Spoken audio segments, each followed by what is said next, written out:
Today's show is sponsored by CaskCartel.com, changing the industry standard as to how you get your alcohol. They're like the Amazon of the spirits industry. Yes, allocated stuff costs more. Let's just get that out there right now. The reason being is you're not camping out overnight. You're not waiting for a raffle for something that you might not even get. It is the convenience of spending more and having it shipped directly to your door. They're daily drinkers. They are going to be on par with what you would get at the store. So check them out at CaskCartel.com and also follow them on Instagram at CaskCartel. Today's show is also sponsored by our good friends at PremiumBarProducts.com. They are the place to go to laser etch glassware. It's also where you can go to get the official Dad's Drinking Bourbon Glencairn glass. You can also get bar tools, and they have all sorts of glasses from the Glen, the Wee Glen, the Tipsy Dram, the Kenzie Dram, the Tua, the Neat, whatever it is, they have it. Check them out at PremiumBarProducts.com. If you are a distillery, a group, or a store and you want to do more of a wholesale order, reach out to me and I'll get you in touch with the good folks over there. You got nothing for me today? Hey, man, we got two guests here. Let's get this thing going. Folks want to hear what they want to say. All right, let's do it.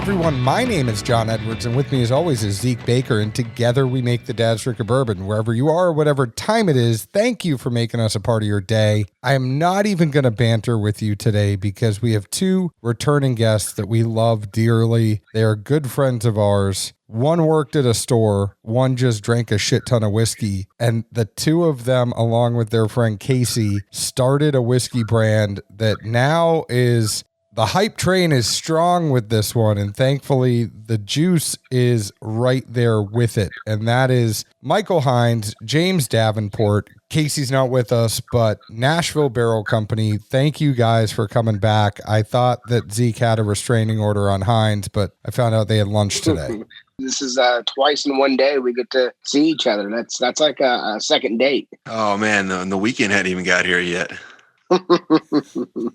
Oh boy. James, did you feel a little left out? I heard they cuddled. No sleep has been lost. And a happy Veterans Day. We are recording on Veterans Day. Thank you for everything you've done. Yeah, thank you. I appreciate it. The last time we had y'all here, you had just started doing barrel picks, and you had gone to various sources, realized that 2020 just sucked for barrel picks. And you were like, what if I could get my hands on some barrels and we could put together something for everybody where they could come. We have barrels. They can pick our barrels and everybody can have a good time. And all of the whiskey groups really jumped on it. I know some groups picked 2, 3, 4 barrels. Zeke, I think, went on about 20 different Nashville Barrel Company picks. And then it wasn't until recently that we finally had a Dad's Drinking Bourbon pick. But how have things been and how has the company been going? I'll start off and say, it's been a whirlwind. The community, the Nashville community has really rallied around us and supported us. And heck, I guess nationwide, we have clubs and groups from all over the United States,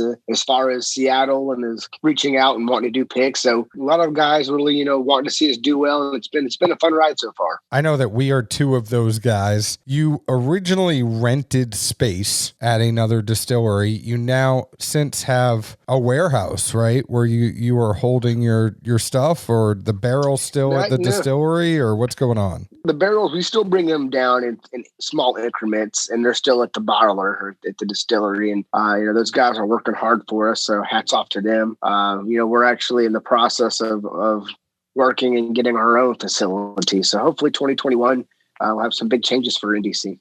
I know that was a very cool article that hit the Nashville scene. It was talking about Nashville Barrel Company and the property that you were eyeing, and it looks like a hell of a space. I'm just kind of interested as far as you guys go. I mean, James, you famously were part of a team that just killed it in the retail side. Mike, you are famous for just kind of killing it on the pick side and doing a lot of good work for charity and just being involved in a lot of great things in whiskey. You're now looking at this with a different lens. What has been the biggest change for you as you've gone from this? Like, I mean, I think it probably started as, wouldn't it be cool if we had these barrels? And now it's more like, wouldn't it be really cool if we had a whole brand? Tell me about that kind of transformation and the thought process and what's really surprised you. Coming from the retail side, I was always trying to get barrels and trying to build relationships and do all these certain things to have something in the store that's fun to bring to people. Well, now,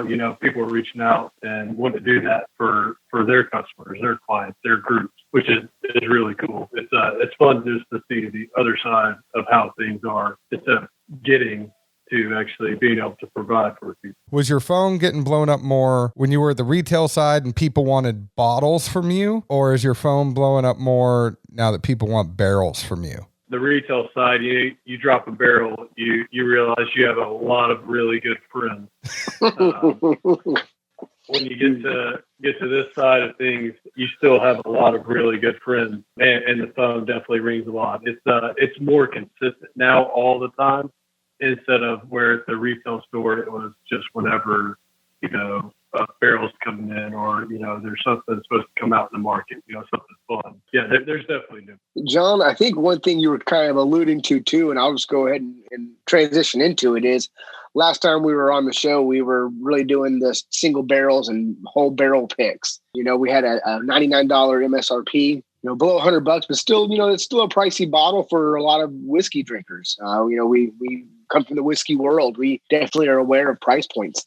And after doing that for a while, we noticed that a lot of people in Nashville, our friends and family, they couldn't locate and get a bottle, because they were selling out so quickly at the stores. Kind of got together and said, what can we do to get a better price point, to get more people turned on to the brand? That's when we came up with our small batch. And the small batch is, right in the same wheelhouse as these single barrels on the profile and flavors. Proof it down to 100, and we charge $59. That's the MSRP. So, we've got a bottle that people, it's not a special, bottle that you only take a nip of because, it's one that was hard to get. So we're trying to really kind of cater to more of just the everyday drinker. How's that been? Because you're making business decisions and, with this podcast, Zeke and I sit there a lot of times and say, this is really good, but if it was about $10-15 cheaper, I think I'd be all in on it. And then you're on this other side and you realize all of just, for lack of a better word, the shit that all of us don't see, where it's like, okay, the bottle's going to cost me this much. The label's going to cost me this much. The packaging is going to cost me this much. Then the distro's going to take this stuff. What's surprised you the most about how the game actually works? James probably knew this or knew more about it than I did personally. At the end of the day, a lot of times, the distributor or the retailer make more money per bottle than we do. And after you do all the work, take the risk and you bottle it, and it's like you look at what you made and you go, wow, I made actually the least of the 3-tier system. So it's a whole lot of work for a smaller slice of the pie. That was kind of the big surprise to me. One other thing that I didn't notice until I got on this side was, we put a lot of time and effort and quality into our labels. So even if you look at a small batch label, or if you look at our single barrel labels, you actually put it in your hand, you see it's a good quality. We have 2 different foils. It's embossed. It's a pretty expensive label. And I didn't realize that until you start looking at just, a regular shelf drink. If you walk in, it's a vinyl 2-cent label with no real character or, and stuff like that adds up, and, the things we've always done is made sure that, quality. You start adding all these nickels and dimes and quarters up on, better glass and heat seals, kind of shows pretty quickly. I was really surprised. I was talking to a brand. We were talking about packaging, and it was actually cheaper for them to laser etch stuff into the bottle than it was to actually have stickered labels. I could see that. And I'm kind of like, I wouldn't have known that until you realize, you have a front label, you have a back label. And then you have to have either, if your bottle's not round, you're having someone manually apply those labels. So there's a lot of things. You start taking in labor and all that. I could see that. That doesn't surprise me now that you've said it. Is that why the small batch has a round bottle and the single barrels don't? It is exactly the reason why the small batch is around. Well, there's 2 reasons. The longer neck, it's easier to pour, right? It's more of a well kind of look, but The big part was you don't have to hand manually label these. All of our small batches, every single one, not only is all the information handwritten in, but each label's hand applied to the bottle. So there's a big cost of labor on our small batches that I didn't realize. How about this? Going back, if I would have realized how much that would have cost, I'm not sure if we would have went with that square bottle for single barrel. Those single barrel bottles are getting switched here soon. Yeah, exactly. If we're just going to go with the wine bottle or, whatever, clearance that Glass Outlet has. Oh, it means there'll be collector's items soon. I like how you think. But no, like seeing you guys in this whole transition phase, thankful if nothing else, it's been fun for John and I both to see that side of the things and like to be filled in on those pieces of information where normally, we wouldn't think of it like, oh, like, hold on. So if it sells for this much, you're still really only taking home like X and not Y.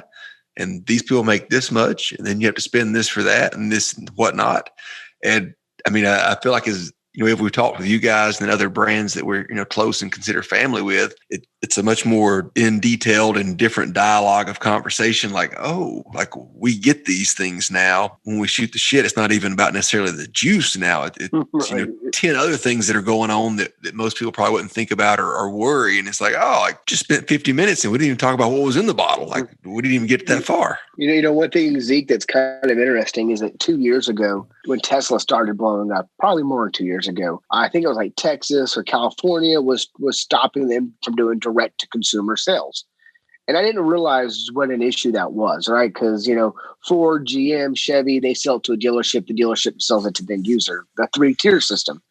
And Tesla was like, we're going to sell it right to the end users. And they went to court and they got battled. And I didn't realize at the time why that was such a big deal until you actually get into a 3-tier system and realize, oh, it's another middleman that gets a cut. So Elon Musk, has been fighting, at least, in the car industry side, the 3-tier system. And, it's definitely has its place. And I'm not here trying to say it doesn't, but there's definitely some, antiquated laws that probably should be looked at.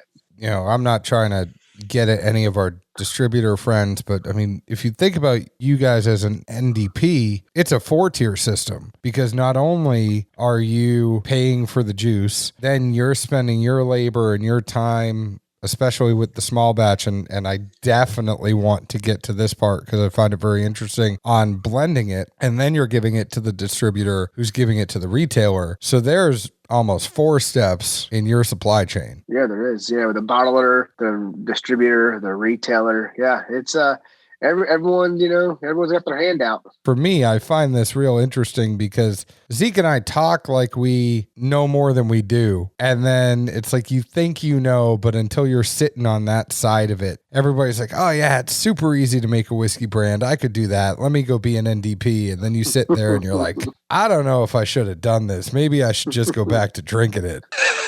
I've had those thoughts many nights.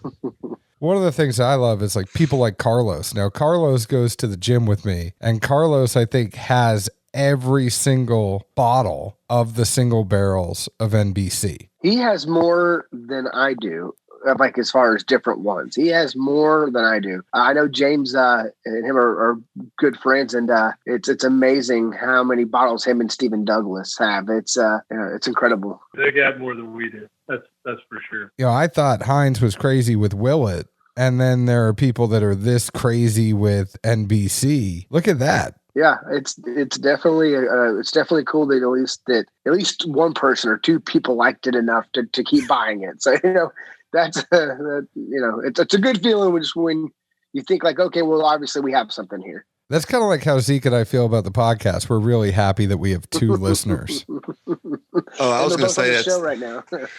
Yeah, I was going to say we're on the show.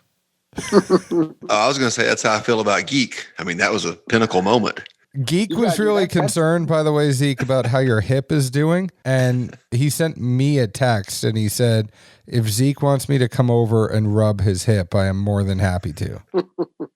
I'm quite good. Don't worry. No, it's not NBC related, but it's Zeke related. I think that, by the time this episode comes out, the famous Zeke and Geek Old Forester Barrel Proof should be out in the market. Oh, it's going to be long gone by the time this thing comes out. That thing's going to fly like hotcakes. Yeah, but Geek wasn't there. You keep telling yourself that. You keep telling yourself that Kaysen is Geek, and Kaysen is not Geek. And when you find out who Geek is, I am going to laugh my ass off. You don't have one. True. No days off. That's because I've already been laughing my ass off every day in anticipation for when this happens. But now that we have made Hinds and James awkward enough talking about business questions, I want to talk about the fun part. You got to this point, you realized small batch was something that you needed to do as a company. Having a $60 price point, 100 proof, easy drinker is a no-brainer. The one question I have is, why the hell did you call Zeke to help you blend this? And you called a lot of other people in too. So I want to hear the story. And this is where Zeke doesn't really,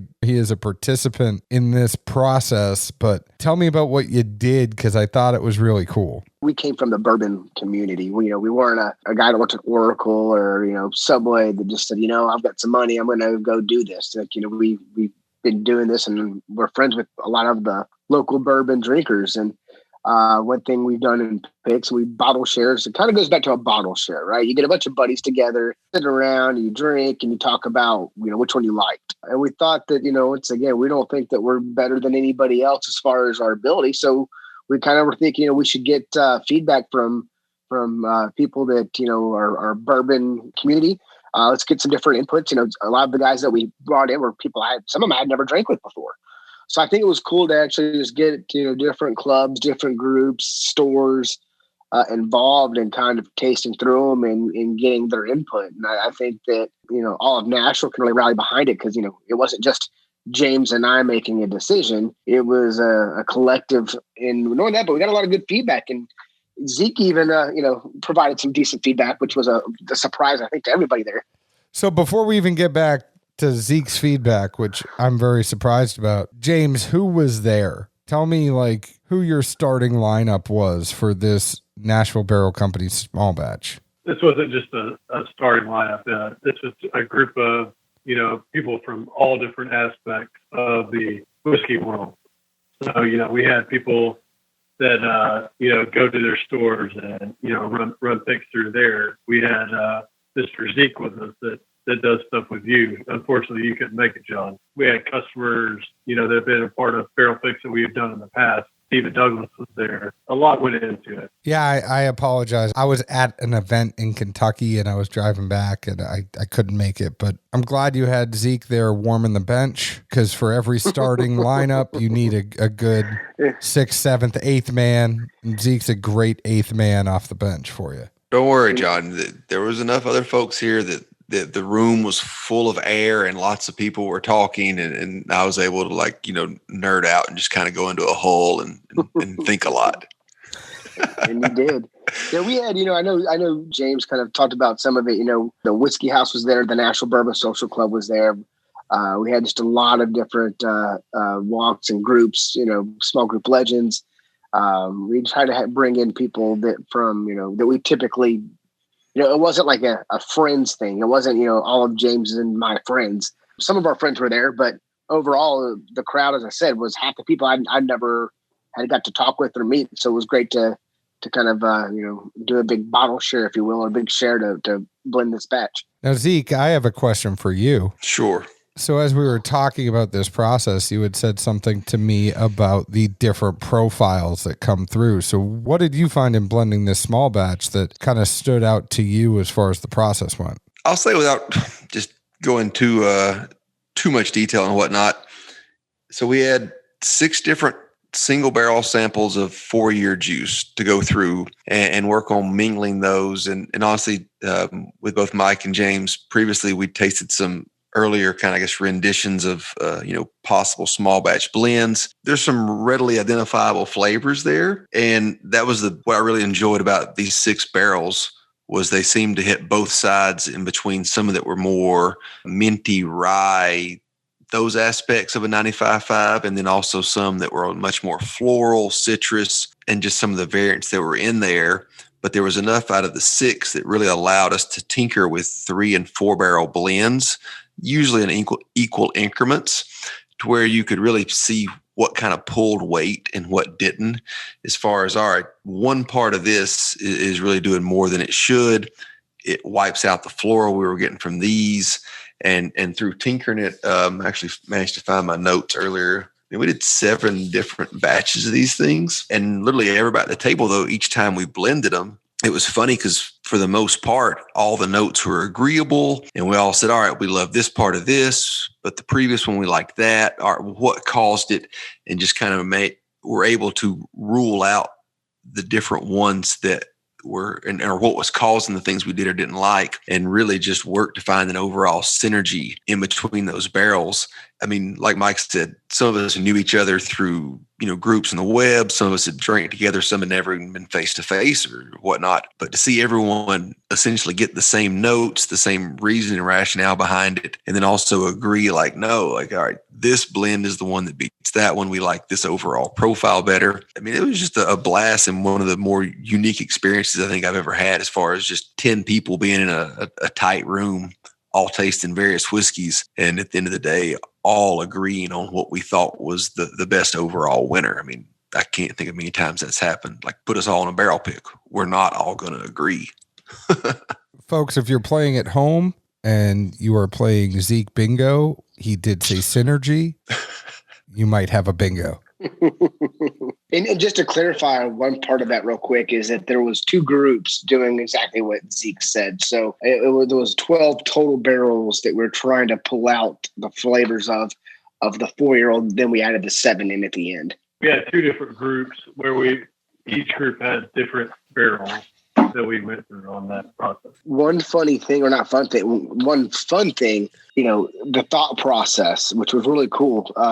I really enjoyed that part, because as you're tasting through these, you go, you know what? This barrel is so good, it shouldn't be batched. This one should be just sold as a single barrel because it's so good. And then at the end, you go back and go, well, wait a minute. We're trying to make the best blend, not pull single barrels out. And then, people would talk and go, all right, so what's the goal here? Like, the goal is to make it the best it can. Like, so the barrels that that were so good, we actually need to add those in to hit these different, the profiles. And I think at the end, Zeke, correct me if I'm wrong, we took our blend and your blend, and it was good. And then someone made a tweak. Was it us or your group that made a tweak, and we did it again? Zeke, you told me it was you personally that made the tweak. That's what you said today. You love filling these banter things up. No, I don't remember. It got murky by that late. The biggest takeaway I had was, like, to me, people always pick it small batch being such an ambiguous term in bourbon, because it could be 3 barrels. It could be the hundreds. I mean, nobody knows what a small batch is by definition. But I felt like for this, project, so to speak, you could really see the influence that one barrel could have, even if there was 10 other ones in there with it, as far as you looked like the ratio in the parts. So it really made you think, like, all right, if we're doing a true, like, small batch to where each barrel can impart certain flavors and will pull weight and will make a difference, just calculating out how much of each to do and where to weigh those in. To me, it was really just a very unique and amazing experience, and seeing the differences that, could lie amongst all the different barrels and the way you could blend them together. The barrels, it was truly a small batch, so you could definitely manipulate it by, moving barrels in and out. Hinds, going back to something that you were saying a couple minutes ago, I remember sitting with Ashley Barnes when she was first doing the Davidson Reserve over at Pennington, and her first thing, she had 11 barrels. I think it's what they gave her for the first small batch, and she said 3 of them you better put as single barrels. These got to go. And then like another 3, she said, okay, these need to go to your sipping whiskey. Or maybe it was 2 barrels that were the single barrels and 3. So she was left with 6 barrels. And then she's like, okay, if I blend these 3 together, I'm going to get this profile. If I get these 3 together, I'm going to get this profile. And then if I put them together, it's going to be this. But I find all that funny, just the way that you're describing it, because I've heard about it so much. Where I think it's super cool is that you guys said 1 barrel matters. And we're going to go ahead and put that one that's a single barrel. It's too good. We need to put this in the blend. No, we wanted to make sure that, if it's got, our name on it, Nashville Barrel Company, our name's behind it, we wanted to make sure that we live up our reputation. The little one we do have, and just we want to put out the best product we possibly can. I mean, as I said, we have been a money grab. This has literally been just hobbyist kind of turn entrepreneurs. I think we should talk about the whiskey a little bit, and then we can go back into this process a little bit more, because we all know that I was getting a little bit tired of the mint and wintergreen of 95.5, and I just personally needed a little break. And that's where I am honestly and going to sincerely say with this stuff, I am so pleasantly surprised at how this blend turned out. Don't get me wrong, that mint and wintergreen and the typical rye characteristic is there. It's not overpowering. I would just say like it's always kind of there, but it doesn't overtake anything for me. The nose, I'm surprised at how much fruit.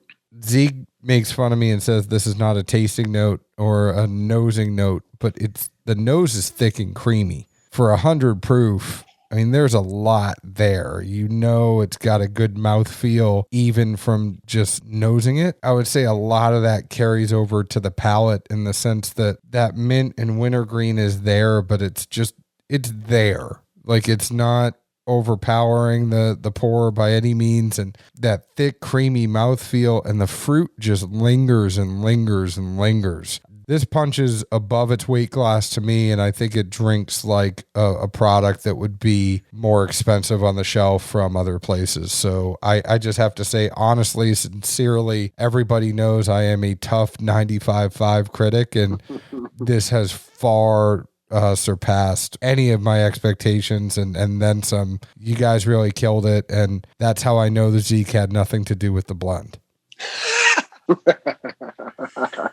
Well, thank you, John. Those are kind words. One thing I can definitely say is that, having James on board, him and I, ever since we picked a couple barrels together years ago, our palates kind of aligned for the most part. And, when we tested through some of these runs, we were both kind of in agreement that we didn't want to go for the earthy, that, some of the 95.5s do get super earthy. And some of the other ones have that just straight up spearmint that's just overpowering. I mean, we searched, for months, almost a year on this specific run that kind of had more of a sweet profile. It's been great working with James because, we kind of agree, or at least I think we do. He might not just say anything to me, but it's, we work really well together. James is always judging every single one of us in his head. We know. There's really not a lot going on up here. It's just, Mike and I work great together. I feel like we can bounce stuff off each other. I've seen a lot of the retail side. He's been more on that, picking barrels and, doing charity work, helping people out and that whole side of things. And, both those things aligned. And I think we both like good stuff. And, hopefully what we put out to everybody is good.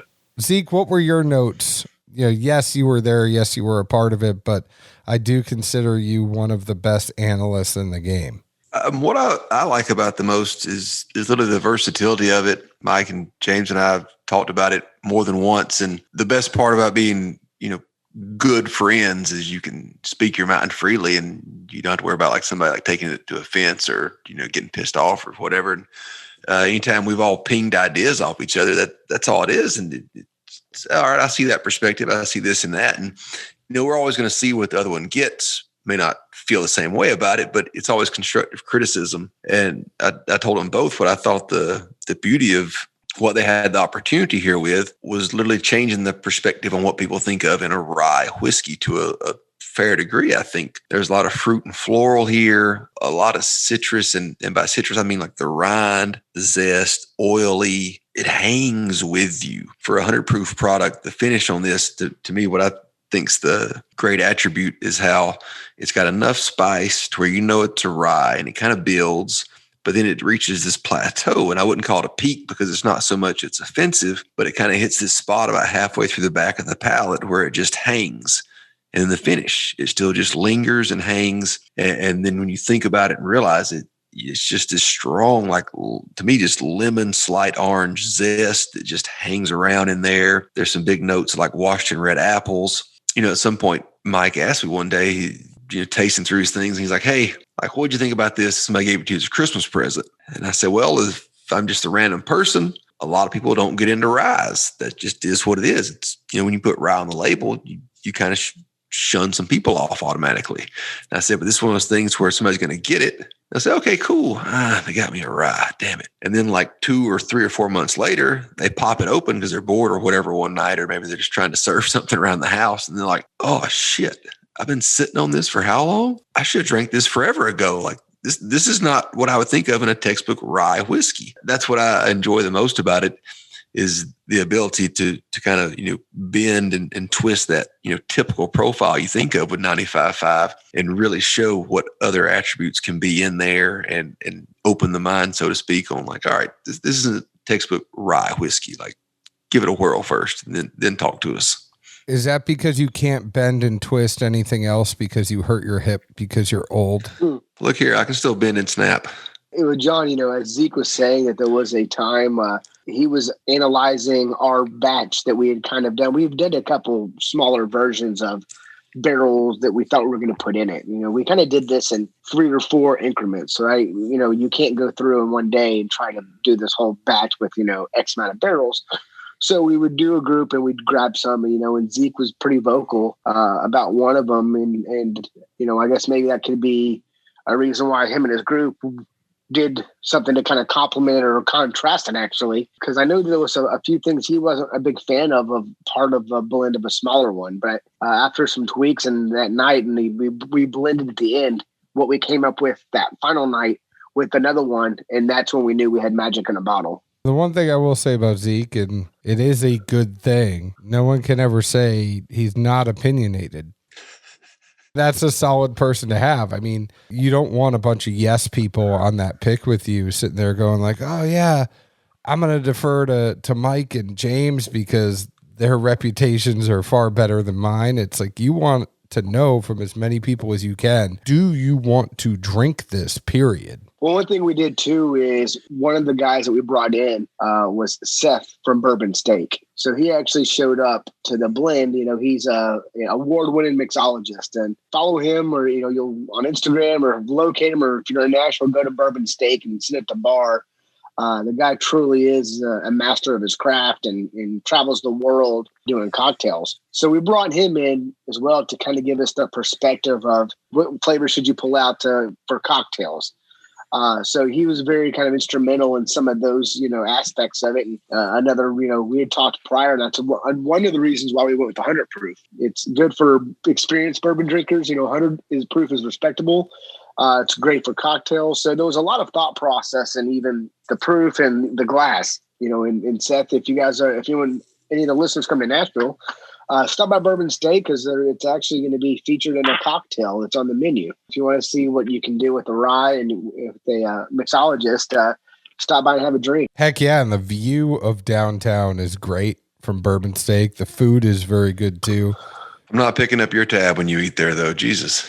Hey, well, I'm gonna stray a little off, John. So Zeke and I go to Bourbon Steak. It was for a birthday dinner. Zeke decided he was going to be nice and buy me a birthday dinner. So we go to Bourbon Steak, and I look down at the menu, and once Zeke told me he was buying, the first thing I see on the menu is caviar. So I make the statement to him, and like, well, guess we have to get the caviar. And Zeke's like, "Go ahead." I was like, "No, I'm just playing with you. I really don't care for it that much." And next thing you know, we've got a sample platter of caviar sitting in front of us at the bar at Bourbon Steak. I think Zeke just wanted to do it. Had you had caviar before, Zeke? Twice, maybe. I mean, when in Rome. When in Rome, eat fish eggs. At least it wasn't a mountain oysters. There's a lot of good stuff on there, but Zeke was texting a few of us, and he's like, I'm going to eat this one, but he's a good friend, and it's worth it. That was another one of your mandates that nobody else was invited to. I would have helped chip in, Zeke. We could have, split it 2 ways, but I get it. You want the man all to yourself. How about this? Zeke, once he said he was paying, we got the caviar and the Wagyu, and I was definitely the girl on the date that I probably Zeke probably thought he was taking me home. Or either that or he was getting some purple wax out of the deal. I think that's what he keeps campaigning for. He actually tried earlier today with that one. Never know if you don't ask, right? At the end of the day, one of the things that's very important, and coming from being an enthusiast to being an owner, there is an excitement in that and a passion that's in that. That's you're still riding that high, and I'm sure you're not jaded enough with everything that's going on that y'all are still riding that high, and it's letting you guys do some awesome stuff. No, I agree, and actually, we'll let James even talk. I know James is pretty excited about some, a couple things that were in the works, and a few things he can talk about of different spirits. I know James every night, texts me. He's like, "All right, what's the plan for tomorrow?" It's fun waking up in the morning and tackling a new project. Boss, can you give him like 5 days out though? Like give him a work week so he doesn't have to hit you up every night. That's one of the things too, is, going from stepping back into this. And then right now, this is just James and I bootstrapping it. Right. I mean, other brands will do is they'll hire a sales rep or they'll hire a brand ambassador. James and I, for the last week or 10 days, driving to Clarksville or driving to Smyrna with a bag and a bottle and really walking into stores and just bootstrapping it. So it's, it's definitely fun to be, on the ground level. Well, and that kind of stuff's the most noticeable. I mean, quite a few other brands that, John and I obviously hang out with and are good friends with, we respect their hustle. And when they come to town, like love hanging out with and seeing them and seeing them, enthusiastically pushing their own brand. Like, I mean, they're not drinking their own Kool-Aid. They just truly want to embody it and live everything about it. And like passion, that's what drives us all. So, I mean, to me, it's always important. If you're not passionate about the product you're pushing, then what's the point of it, We also respect their hustle to the point that sometimes they can't hang out with us because they're booked up from 8 a.m. to 10 o'clock at night. Well, that's what they tell you, John. Touche. I set myself up for that pretty damn good. That's what they tell you. They tell you that, but then when you check Instagram, you see me and Zeke hanging out with them at the bar. Well, when you have no days off, it's hard to hang out. So what is next, though? You have single barrels. You have a small batch. Do you think you will ever get into bourbon? Yes, that's definitely something that we're going to do. I mean, we have, we have rum. We have a bunch of different products, but we're not going to put anything out until it's ready. Our bourbon, we have some good bourbon, but it's not to its peak, or it's not getting close to that peak point. Once we get to where it's there and it's worth being put out, we're going to put it out. This isn't a short play. Like if you get a Nashville Barrel Co product, it's going to be good. So we want to make sure that's what happens. And where can people get awesome pullovers like the one Hinds is wearing, and do you make them for fat kids? Visit us at NashvilleBarrelCo.com. And once again, I'll try to make sure that I get some 3XL sizes for you, Edwards. I'll go to Sam's and we'll just get them big ass trash bags and we'll get like a gray Sharpie and we can just write on the bag and cut some holes in it. Edwards is good. Put a TriStar on it and say Nashville Barrel Company. Yeah, I mean, I think Walmart was running a special on boat tarps. So we'll have the weatherproof version. Well, gentlemen, where can people find the small batch? It's all in Middle Tennessee, but I know there's a few stores it's in. So why don't you tell everybody where they can find the small batch, and for those of you listening outside of Tennessee, where you can send your friends to then ship you a bottle? Well, there's a couple stores, Frugal's in downtown, Red Wine and Spirits, Cool Springs Wine and Spirits. They great store, great staff there.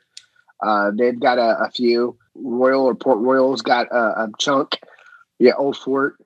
And actually, there's going to be some that's going to probably hit Knoxville area in the next week or two. So Knoxville will have some, so keep an eye out. Call your store. We're hoping for batch 2. We're hoping we'll be in Chattanooga, Knoxville, Nashville. So hopefully we're going to try to expand a little bit here as we move on. Red Carpet in Gallatin, if anyone's north of us, that's a beautiful store. We walked into it the first time, and it's gorgeous. It's newer. But the guys are doing it right there. I mean, it is absolutely just a great store. I just stick my head in the door. I work up there. Have you not walked in? Dude, I drive up there and I just pray I get back home after a shift. That's right. We walked in. They've got a growler station. They've got a VIP tasting room where they do barrel picks out of. The store is humongous. I mean, it's probably it's one of the larger stores. They put time, everything into it. I mean, it's a beautiful place. Yeah, definitely check it out. Gotcha. And anyone that has a group that's wanting to try and get on the list for single barrels, is that still an option? It is. I know that Prov out of DC and Silbox, you can reach out to them and they'll get you in touch, and they're kind of the DC fulfillment side of things. But yeah, there's definitely there's a waiting list, but it's probably moving faster than like a Willet waiting list. That's good that it's not as long as Willet, but if you have the restaurant, so as you're thinking about your new space and what you're going to do there, until you get me a place that's as good as the bar at Willet, where I can sit and eat while I'm waiting at Nashville Barrel Company, that's what I need. Well, I can tell you that that's not going to happen. The food up there is some of the best, but one thing we can offer is your DoorDash or Uber Eats can drop off whatever food you've ordered to our building, and you can consume it, in the parking lot. How about caviar from Bourbon Steak? Do you think we can make that happen? No, nothing says fresh like warm caviar in a Uber Eats bag dropped off at a distillery.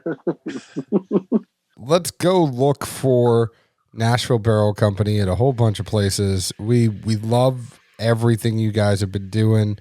We love seeing some local friends do awesome things, and we are definitely here to give you support and love seeing everything you're doing. But we are opinionated. We'll tell you when we don't like a batch and when we do, and that's a good thing too. We appreciate you having us on, guys. I know that the COVID and things are weird, but we definitely appreciate the platform and we appreciate the love and support. And I think that even more so is we know that if you don't like something, you would tell us, and hopefully before you released it, and you guys will be part of the team of helping us fix it. Heck yeah. So Nashville Barrel Company on Instagram. I think it's just Nashville Barrel Co though, right? Yeah. There is a fan page on Facebook. What's that one called? What did they decide on the name for that? I think it's called Nashville Barrel Heads. Thank you, James, Mike. It's always a pleasure. And I hope everybody goes and gets some Nashville Barrel Company. I also hope people go to Facebook and find us at Dad's Drinking Bourbon, Twitter at Bourbon Dads, Instagram at Dad's Drinking Bourbon. Find us wherever you download your podcast. Chances are you already have because you're listening to us right now. Leave us an open and honest review like we leave open and honest reviews about the whiskey we drink. James, anything you want to say before we go out? Thanks again for all the support, guys. Are you winning your football bet? No. Well, yeah, kind of maybe, but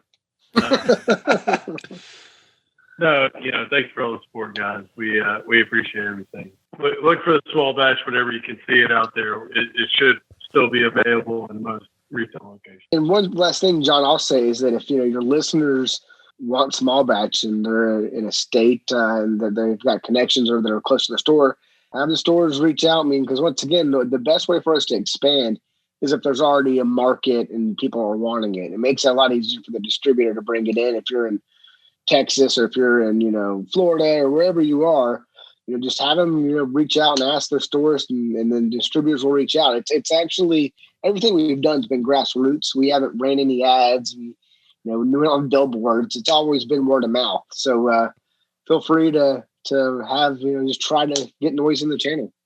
Zeke, where else can the folks find us? Good old Nashville, Tennessee, and just happy to have been a part of this process so far. And literally, don't anyone take this as a friends doing friends a favor PSA kind of thing. We've been very constructive the whole way, and very proud of everything that's come out so far.